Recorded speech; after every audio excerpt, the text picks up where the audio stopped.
Good day, grade 7. Welcome to another fun and exciting learning of mathematics. I am Teacher Bench and I will be your guide in sharpening your skills and enhancing your minds in order to face the challenges here in grade 7 mathematics. Ready your self-learning module and your pen and paper with you, and let us have a wonderful day of learning. Before we start to our lesson, let's have first this activity entitled, What Does It Say? Examine the graph, table, and answer the questions that follow. I will give you a minute to accomplish the task. Time starts now.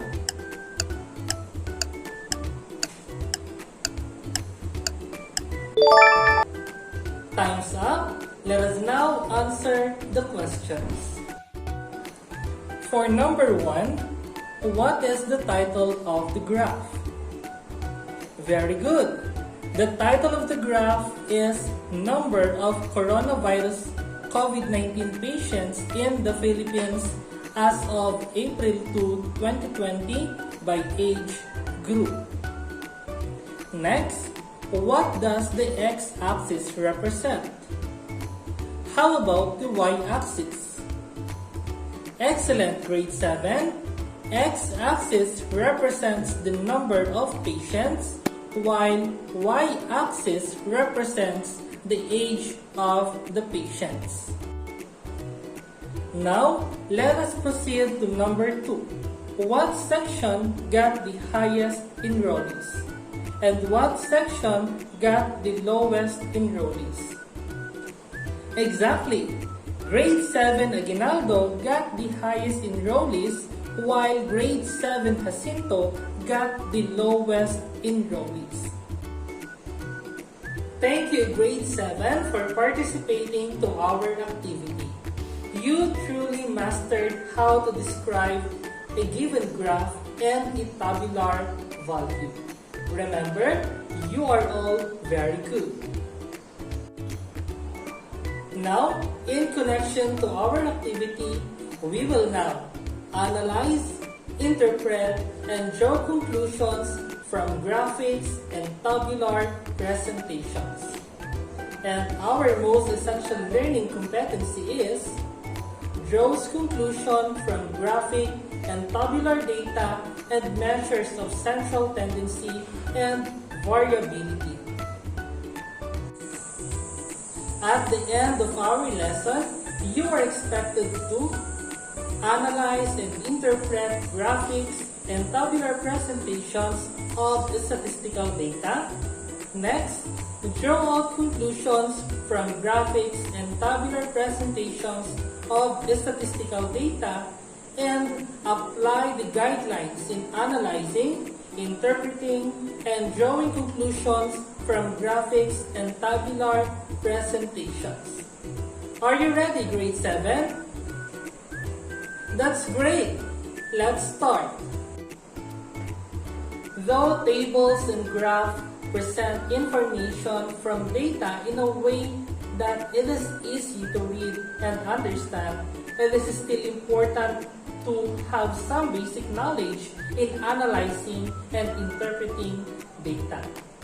Analyzing and interpreting data from graphs and tables are essential, as this will help you to derive important information that leads to valid answers or conclusions. Let's have the basic guidelines in analyzing, interpreting, and drawing conclusions from graphics and tabular presentations. The first guideline is read the title. Read the title of the graph or table. The title tells what information is being displayed.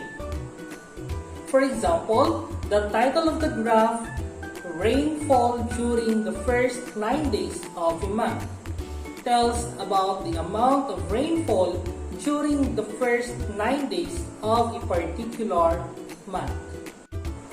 Next, read any keys.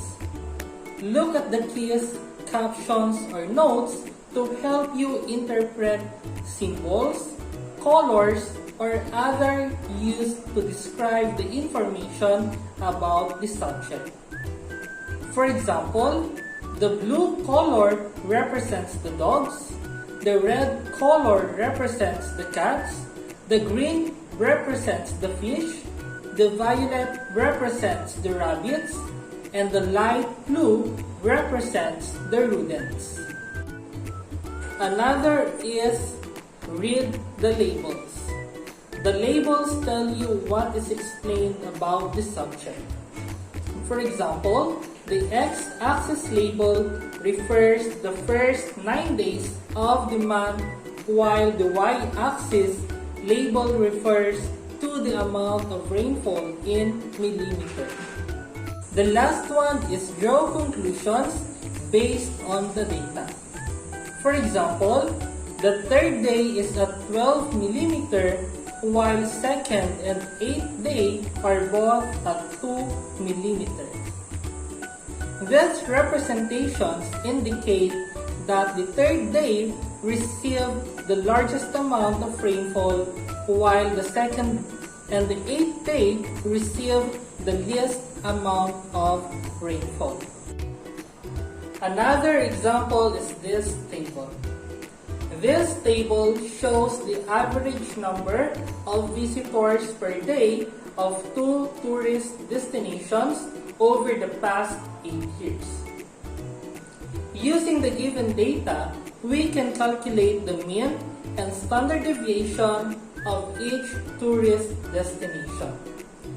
The mean of the 100 Island is 102, and its standard deviation is 11.44. While the Patar Beach mean is 82.13, and its standard deviation is 40.86. To determine which is more consistent between the two tourist destinations when it comes to the average number of visitors per day, get the ratio of the standard deviation to the mean. For 100 islands, the standard deviation is 11.44 over the mean, which is 102, that is equal to 0.011. And for Patar Beach, the standard deviation is 40.86 over the mean, which is 82.13, and the ratio is equal to 0.50. Remember, the smaller the ratio, the higher is the consistency. As you can observe, the ratio of 100 islands is smaller than of the Patar Beach. And also, if you look closely, the numbers of visitors of Patar Beach are more varied than the 100 islands. Therefore, 100 islands has a more consistent average number of visitors than Patar Beach over the past 8 years. I believe that you already know how to analyze, interpret, and draw conclusions from graphics and tabular presentations. Now, it is your time to apply what you have learned. We have here an activity entitled FYI Activity. Study the following graph and tables and answer the following questions. I will give you a minute to accomplish the task.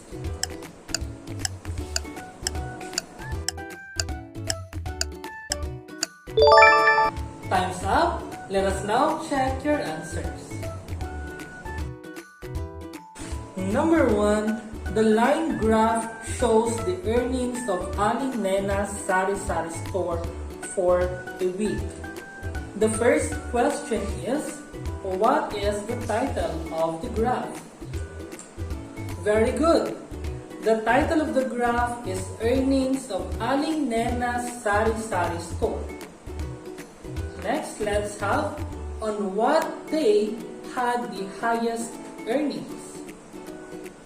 Exactly, Sunday had the highest earnings. Next, let's proceed to letter C.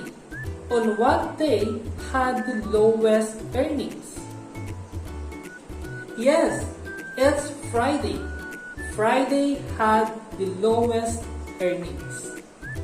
And lastly, how much did Aling Nena's store earn on Wednesday?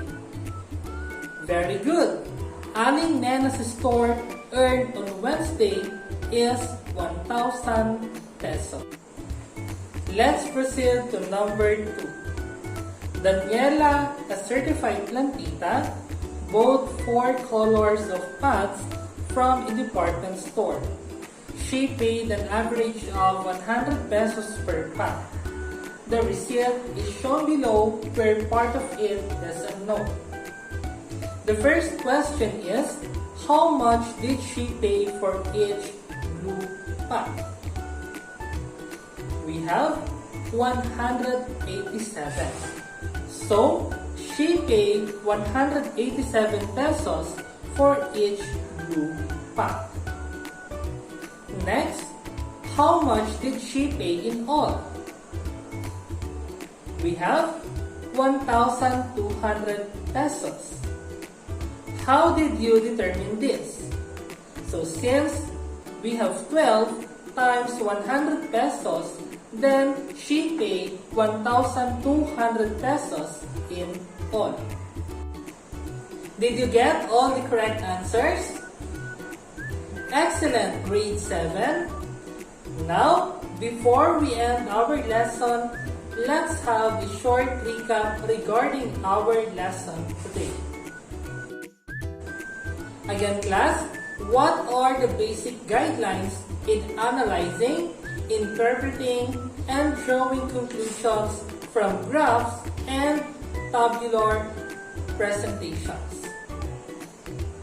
Very good! We have read the title, read any keys, read the labels, and draw conclusions based on the data. To further understand our lesson for today, study the following graph and tables and answer the following questions.